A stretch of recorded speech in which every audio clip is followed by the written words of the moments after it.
Olá, meus queridos, tudo bem? Vamos continuar falando então e vamos finalizar o romance de 30, ou seja, o modernismo em segunda geração, falando de romance, falando de regionalismo. Hoje nós vamos falar do grande Érico Veríssimo. Para nós gaúchos é muito comum ouvir falar de Érico. E não só para nós gaúchos, porque Érico Veríssimo ficou conhecido nacionalmente, tá? Pelas suas obras e mundialmente pelas suas obras, porque ele, além de escritor, ele foi professor universitário nos Estados Unidos. As suas obras venderam horrores, venderam muitos exemplares. Ele conseguiu atingir uma maturidade como escritor muito grande e ficou reconhecido pela crítica literária universal como um dos maiores escritores do Brasil, tá? E ele atinge também o gosto popular, assim como aconteceu com Jorge Amado. Então, o Érico e Jorge Amado caem no gosto popular e são muito lidos. Começando então a falar um pouquinho de Érico. Quem é o Érico Veríssimo? Érico Veríssimo é o representante gaúcho do regionalismo modernista. Parte de seus romances, desde Clarissa até Saga, passando por Música ao Longe, Caminhos Cruzados e Olhai os Lírios do Campo, retrata a vida urbana da província de Porto Alegre e a crise da sociedade moderna, cuja nota marcante é a falta de solidariedade, o cotidiano caótico. Seus personagens, com destaque para Clarice e Vasco, reaparecem em várias situações e em vários momentos, o que levou o crítico Wilson Martins a reconhecer um ciclo Clarissa. O que significa isso? Esse que é o Érico. O que significa? Que na primeira fase do escritor Érico Veríssimo, nós vamos ter uma repetição dos mesmos personagens. Então, são três obras que vão aparecer o casal Clarissa e Vasco. Ou seja, ele repete os seus personagens. Nessa primeira fase, ele até por alguns críticos fazem uma crítica a Érico, dizendo que ele é pouco criativo, né, por essa repetição dos personagens. Mas ao longo ele vai demonstrando que ele tem o estilo próprio, ele tem o seu jeito de escrever e se destaca mais tarde como grande escritor da literatura brasileira. Ainda falando de Érico, então. Pela repetição ao longo de vários romances, o autor tem sido acusado de ser redundante e, mais que isso, de ser superficial, tanto na abordagem psicológica como na abordagem social. Apesar disso, esses primeiros romances são responsáveis pela popularidade de Érico Veríssimo, muito semelhante em termos de aceitação pública à de Jorge Amado, como eu já tinha mencionado. E aí aqui eu trouxe algumas imagens que quem já assistiu ou leu a obra de Érico vai se identificar. Que nós vamos ter as dois personagens da obra O Tempo e o Vento, e aqui eu trouxe imagens do filme ou da minissérie O Tempo e o Vento, que é um certo Capitão Rodrigo, né, e a Ana Terra, que são marcos, né, da literatura de Érico Veríssimo, desse grande da trilogia O Tempo e o Vento. Por quê? Por que ele fica marcado? Porque os heróis que o Érico cria são heróis fortes, heróis que têm uma personalidade muito forte. Então, por isso que ele é tido como o criador de heróicos personagens gaúchos. E tudo acontece aqui no Rio Grande do Sul, na província de Porto Alegre e arredores. Continuando, então. Qual é a biografia? Vamos conhecer, então, a história do Érico Veríssimo, falar um pouquinho da biografia dele. Érico Veríssimo nasceu em Cruz Alta, descendente de famílias tradicionais de estancieiros. A crise que atingiu a pecuária sul-riograndense a partir das primeiras décadas do século XX e os hábitos perculários do pai fizeram com que a fortuna familiar se evaporasse. Mesmo assim, o jovem Érico ainda pôde realizar seus estudos ginasiais no Colégio Cruzeiro do Sul de Porto Alegre. Pretendia seguir medicina, mas a decadência econômica impediu-o de fazer o curso colegial. Voltou para Cruz Alta, onde os pais haviam se separado, e passou a administrar uma farmácia, pela qual a família pretendia reerguer-se, ou seja, a única esperança da família que a família tinha de recuperar o status, né, os status sociais, econômico, era essa farmácia que o Érico começa a administrar então. No entanto, essa administração, né, não foi muito longa, podemos dizer assim, porque ele tinha pouco tino para os negócios e acabou falindo a farmácia, né? A farmácia faliu em pouco tempo. Em fins de 1930, sem um tostão, sem nada de dinheiro, completamente perdido, sem, né, economias ou finanças, ele acaba se mudando para Porto Alegre. Acompanhado, não vem sozinho, ele vem acompanhado de sua jovem esposa. Ele tinha casado há pouco tempo e resolve abandonar Cruz Alta e vem para Porto Alegre. No início do ano seguinte, em 1931, começa a trabalhar na editora do Globo, como revisor e tradutor.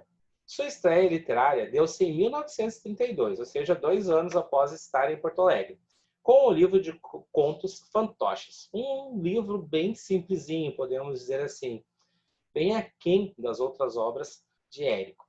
Contudo, foram os romances escritos posteriormente que lhe deram fama. Em 1941, ele faz sua primeira viagem aos Estados Unidos, fixando-se na obra Gato Preto em Campo de Neve, ou seja, ele viaja para os Estados Unidos divulgar, né, a sua obra Gato Preto em Campo de Neve. Ele é convidado para expor essa obra nos Estados Unidos. Em 43, retornou àquele país por 2 anos, convidado para ser professor de literatura brasileira na Universidade da Califórnia, ou seja, ele volta aos Estados Unidos agora para ficar um curto tempo lá, por 2 anos, como professor convidado para ministrar então a literatura brasileira nos Estados Unidos. Entre 47 e 48, escreveu O Continente, abrindo a trilogia O Tempo e o Vento. Sua obra-prima, concluída apenas no início dos anos 60, ou seja, ele demora em torno de 12 anos para concluir essa trilogia. A partir de então, dividiu com Jorge Amado a condição de romancista brasileiro mais estimado pelo público do Brasil e do exterior. Morreu em Porto Alegre no final de 75, com 70 anos de idade. Aqui, sua obra-prima, então, O Tempo e o Vento, que é dividida em 3 obras, né? Aqui eu trouxe um box de obras, da obra O Tempo e o Vento, separado, né, as obras. E uma capa do filme, para quem não lembra ou não teve conhecimento da obra, não leu nenhum texto original do Érico. O filme O Tempo e o Vento, né, essa última edição, ele traz uma boa síntese da trilogia em si. Ainda, quais são as obras-primas? Nós podemos dividir as obras do Érico em 3 fases, né? A primeira fase, então, nós vamos ter Clarissa, que foi escrita em 1933, Caminhos Cruzados, que foi escrito em 1935, Música ao Longe, 35 também, Um Lugar ao Sol, 1936, uma das principais obras do Érico, Olhai os Lírios do Campo, em 1938, Saga, em 1940, O Resto é Silêncio, em 43. Todas essas obras fazem parte da primeira fase, do primeiro ciclo do Érico Veríssimo. Agora, nós temos a segunda fase, que nós vamos ter O Tempo e o Vento, né? A trilogia O Continente, O Retrato e o Arquipélago, que foi escrito entre 49 e 62, Noite, que foi escrita em 54, Senhor Embaixador em 65, Prisioneiro em 67, Incidente em Antares em 71, Solo de Clarineta, que foi Memórias, em 73. Uma obra póstuma. E aí nós temos, além dessas obras, né, Érico escreveu ainda relatos de viagens, e nós temos O Gato Preto em Campo de Neve, México, Israel em Abril, a biografia A Vida de Joana d'Arc e várias obras da literatura infantil foram escritas por Érico Veríssimo também. Então, observem que nós temos um vasto leque de produção em diferentes estilos, né? Primeira fase, segunda fase, quando ele escreve essas obras de maior visibilidade, podemos dizer assim, de maior interesse da crítica, mas ele acaba ficando conhecido, na realidade, nacionalmente pela primeira fase, né? Na segunda, ele já alcança, digamos, um universo, um mundo em si com as suas obras. Primeira fase, então. A estreia do escritor deu-se com o medíocre livro de contos Fantoches. O gênero da história curta não era o mais apropriado para um rapaz que tinha grande imaginação e que carregava consigo a memória de um passado secular da já então decadente oligarquia rural sul-rio-grandense. Um ano depois, Érico entraria no romance o canal adequado para a expressão de seu talento, então publica a obra Clarissa. E o ciclo de Clarissa? O que é o ciclo de Clarissa? Ao contrário de outros romances de 30, fortes e críticos, Clarissa é marcada por um tom lírico e quase inocente. O desabrochar da adolescente de Clarice Albuquerque, mocinha interiorana, que vem morar na casa de pensão de sua tia em Porto Alegre, descobrindo a cidade grande e o mundo adulto, abre a temática da baixa classe média na ficção moderna brasileira. Fascinado por sua própria personagem, o escritor faria dela o centro da atenção de mais 3 romances, ou seja, a Clarissa vai aparecer, além da obra Clarissa, ainda em Música ao Longe, Um Lugar ao Sol e Saga, ou seja, a Clarissa vai aparecer em 4 obras diferentes de Érico, o que acaba causando uma crítica negativa, né, de alguns críticos literários da época, porque dizem que ele é meio redundante nas obras, com 4 obras com os mesmos personagens. Enfim, vamos continuar. Então, na primeira obra, Clarissa volta para sua pequena cidade, onde observa a substituição do poder econômico e político da velha oligarquia rural pela da nova classe dos filhos dos imigrantes, registrando tudo o que vê em seu diário. Em Um Lugar ao Sol, Clarissa, já formada professora primária, volta para Porto Alegre em busca de alternativas de trabalho, ao lado da mãe e de um jovem aparentado, Vasco. Apesar do enredo um tanto descosido, o romance tem bons momentos. Por sua vez, Saga, o último relato do chamado Ciclo de Clarissa, é, no dizer do próprio autor, seu pior livro. Nele, de forma absolutamente inverossímil, Vasco vai lutar na Guerra Civil Espanhola e depois regressa ao Sul para casar-se com Clarissa. No final, extremamente falso e convencional, ambos passam a viver uma relação idílica no campo. Ou seja, essa última obra, Saga, é uma obra que foge da realidade e o próprio Érico tem ele como o pior livro que ele escreveu de toda a sua produção. Já no livro Caminhos Cruzados, provavelmente o melhor romance da primeira fase, contundente na análise social e pioneiro na utilização da técnica do contraponto, Caminhos Cruzados é o primeiro relato em que há uma visão crítica do mundo urbano. Nessa obra são contrapostas, de forma bastante esquemática, famílias burgueses degeneradas e famílias pobres descendentes. O próprio escritor tinha noção do teor de sua narrativa, e ele fala: o livro foge às descrições bizantinas, às sutilezas elaboradas, às cenas psicológicas. Suas histórias são objetivas de pura ação. Clarissa e Caminhos Cruzados não pareciam livros escritos pelo mesmo autor. Se no primeiro havia um exagero na luz, talvez houvesse no segundo um excesso de sombra. Já na obra Olhai os lírios do campo, a consagração pública de Érico se dá, então, quando ele publica, em 1938, essa obra. Por quê? Porque ele vende quase 1 milhão de exemplares em muito pouco tempo, tornando o autor nacionalmente conhecido. Ou seja, ele estoura o boom literário e de venda de Érico Veríssimo se dá com a obra Olhai os lírios do campo.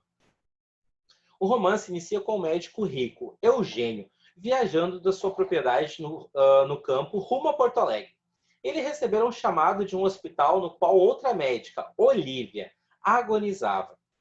Enquanto o carro avança, Eugênio, em sucessivas evocações, rememora um passado que parecia morto, a infância infeliz, decorrente da pobreza do pai alfaiate, a luta que tratava para tornar-se um homem rico e livrar a família da miséria, ou seja, ele vai tendo memórias, né? Vai passando flashback de sua infância, de tudo que ele passou e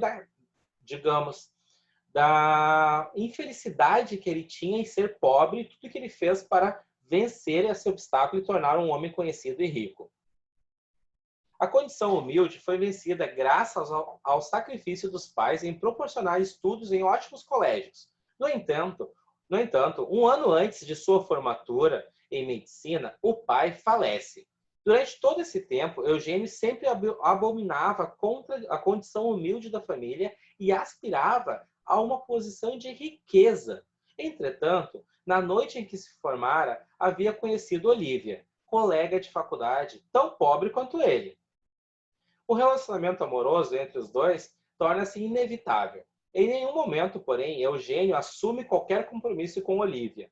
Esta, no entanto, aceita um convite para clinicar por alguns meses em uma pequena cidade do interior.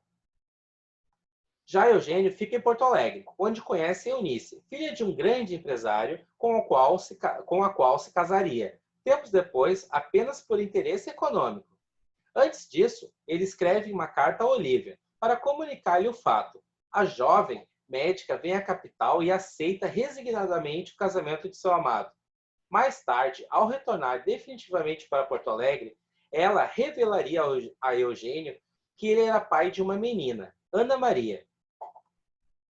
O casamento de Eugênio com Eunice logo entra em colapso. O rapaz pensa em assumir Olivia e a filha, mas o fantasma da pobreza mais uma vez o afasta da amada. Quando a ação retorna ao presente e o carro aproxima-se do hospital em que Olivia agoniza, Eugênio dá-se conta do vazio de sua existência.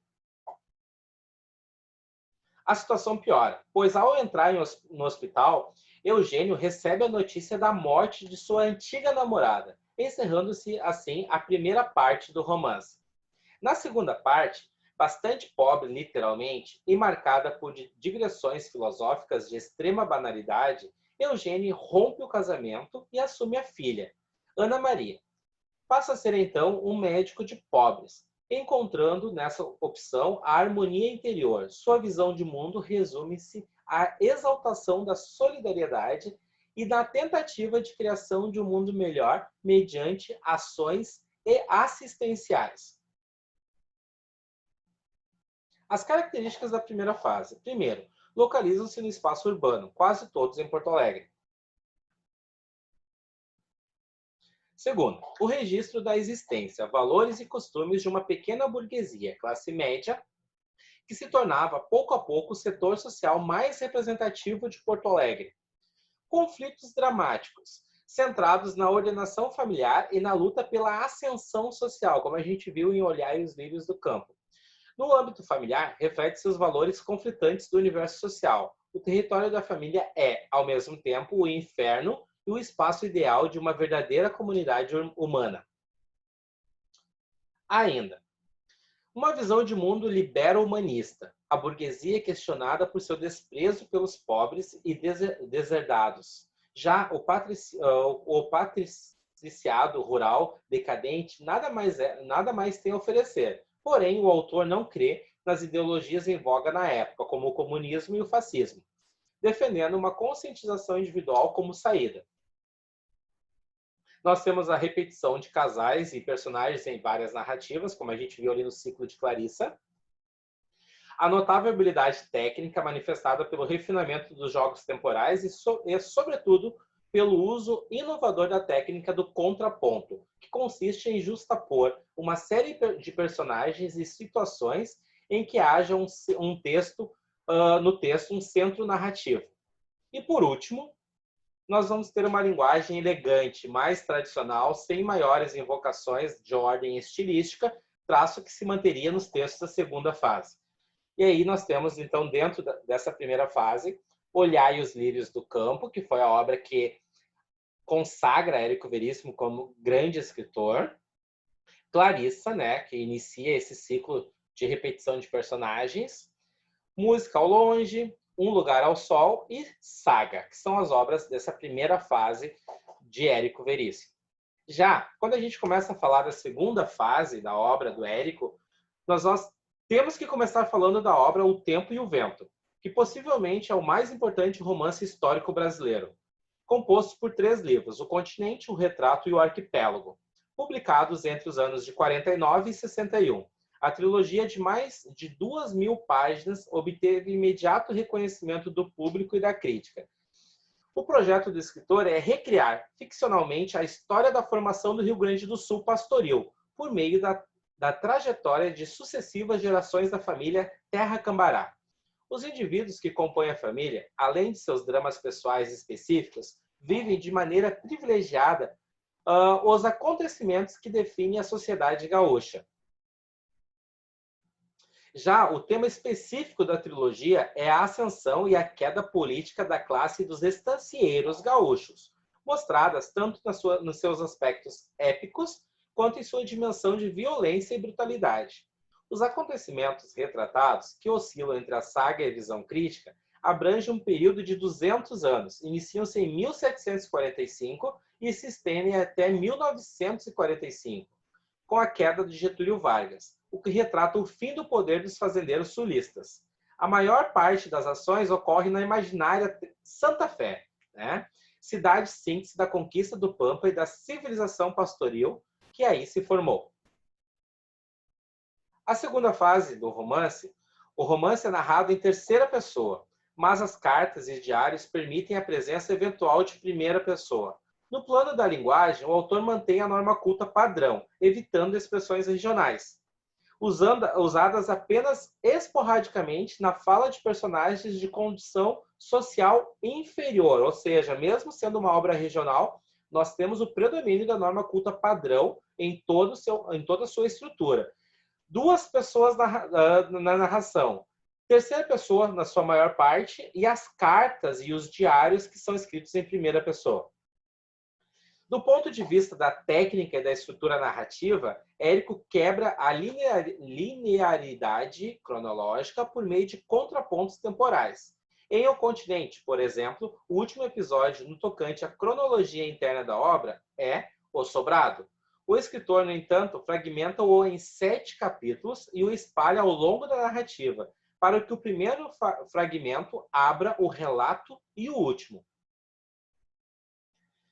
O Continente, então. O Continente traça a origem da sociedade sul-rio-grandense, sob o controle de uma elite audaciosa e guerreira, e também machista e sanguinária, forjado em lutas fronteiriças e revoluções fratricidas, a partir da segunda metade do século XVIII, até o final do século XIX.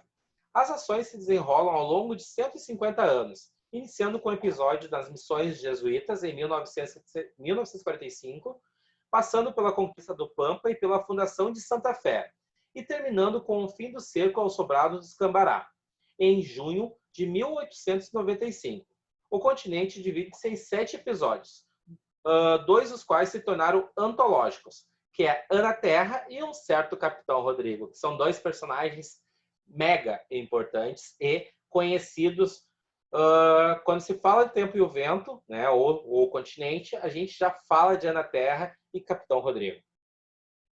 Aqui uma capa, né, o Continente. E aí eu trouxe algumas imagens do filme, né, que retrata esse primeiro momento da obra do Érico Veríssimo. Tá? Para vocês relembrarem através das imagens do filme, para quem não leu nada ainda de Érico Veríssimo. A segunda obra é O Retrato. Apesar de ter o início no retorno de Rodrigo Cambará a Santa Fé, em 1945, os episódios de O Retrato concentram-se entre 1909 e 1915, aos grandes blocos históricos e à estrutura de painéis, que dominam o continente. O autor prefere aqui um relato miniaturista. O retrato é o do jovem Dr. Rodrigo Cambará, jovem médico, belo e audacioso. Ele representa a modernização vivida pelas elites gaúchas. O fazendeiro doutor, que traz inovações para o campo, que já sonha com o capitalismo, que sofistica hábitos e costumes, a mescla entre intelectualismo e herança gaudilesca, advinda dos Cambará, transformam em conteste líder político da região. Rodrigo é, em síntese, o gaudilho ilustrado, calcados nos modelos de Júlio de Castilhos, Assis Brasil e Getúlio Vargas. E aqui eu trouxe uma capa, né, de O Retrato e algumas imagens que mostram também a questão do filme O Tempo e o Vento. Já o último dessa trilogia é O Arquipélago. A ação de O Arquipélago, o último livro da trilogia, desenrola-se sob o signo da desintegração da família Cambará. O pano de fundo histórico corresponde ao período de tempo que medeia entre o ponto de máximo poder político dos fazendeiros, o primeiro governo de Getúlio Vargas, de 1930 a 1945, no início de seu rápido e inexorável crepúsculo. Dois personagens popularizam o romance, Dr. Rodrigo e seu filho, Floriano Cambará. Se Dr. Rodrigo, em O Retrato, era um jovem dilacerado entre o egoísmo e a generosidade humana e social, agora, em O Arquipélago, ele se torna um homem cínico e corrompe-se moralmente, ao participar da ditadura do Estado Novo, sem tormentos ou conflitos íntimos de qualquer espécie. Ainda, já seu filho, Floriano Cambará, possui uma sensibilidade especial que lhe permite compreender a fragmentação do continente em um arquipélago de ilhas. Isto é, ele entende o esfacelamento da unidade familiar como uma decorrência simultânea do fracasso ético do pai e do crepúsculo de sua classe. Por isso mesmo, passa a refletir sobre a história da própria família, desde suas remotas origens até a desarticulação no presente, com o objetivo de resgatá-la das brumas do passado e avaliar o significado de uma trajetória de 2 séculos.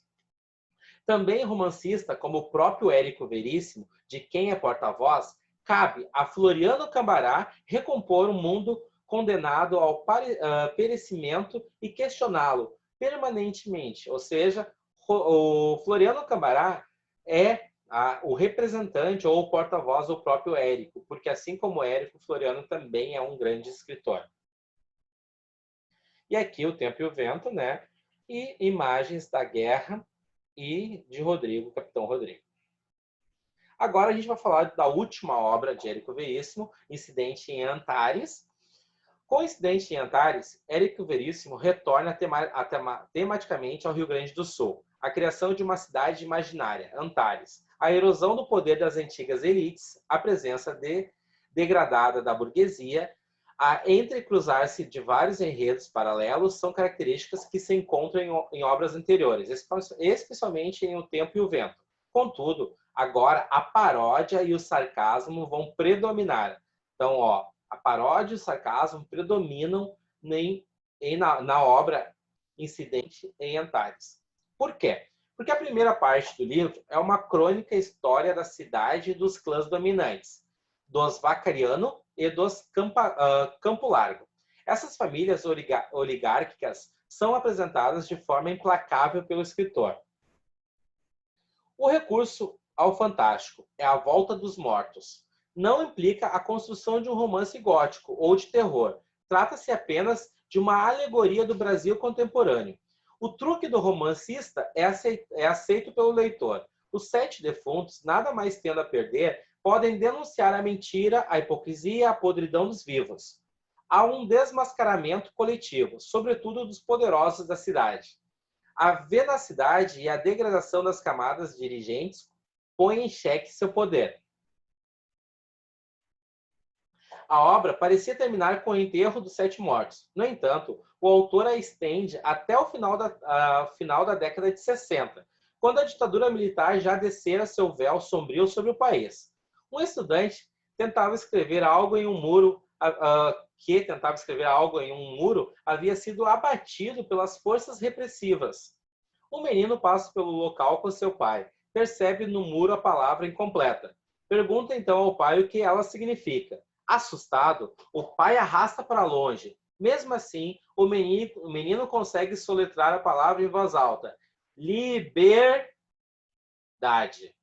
Coerente com sua perspectiva liberal humanista, Érico Veríssimo transforma Incidente em Antares, seu último romance, em um panfleto satírico contra o regime autoritário. Ou seja, com isso, a gente encerra o romance de 30, falando então desse grande escritor Érico Veríssimo, nosso conterrâneo, né? A gente tem um contato direto com a obra toda do Érico, e assim a gente falou, né? Quase fizemos um mapa regional de todas as partes do Brasil, falando da Bahia, falando do Nordeste, do Norte e chegando ao Rio Grande do Sul com Érico Veríssimo. Espero que vocês tenham compreendido. Qualquer dúvida, entrar em contato, né? Assim como vocês assistiram esse material dessa videoaula, peço que vocês leiam o conteúdo do livro didático de vocês, pesquisem e, por favor, assistam ao filme O Tempo e o Vento e, principalmente, leiam a obra do Érico Veríssimo. Aqui em cima, ó, estão vendo? Esse box aqui, tá? É a obra O Tempo e o Vento. É uma coletânea especial que foi lançada, uma coleção, uma edição limitada, com toda a obra do Érico Veríssimo. Está à disposição de vocês. Se quiserem emprestado, é só pedir e eu terei o prazer de emprestar a todos. Agradeço a paciência,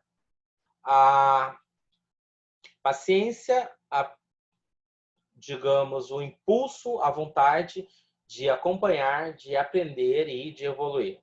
Forte abraço e até a próxima.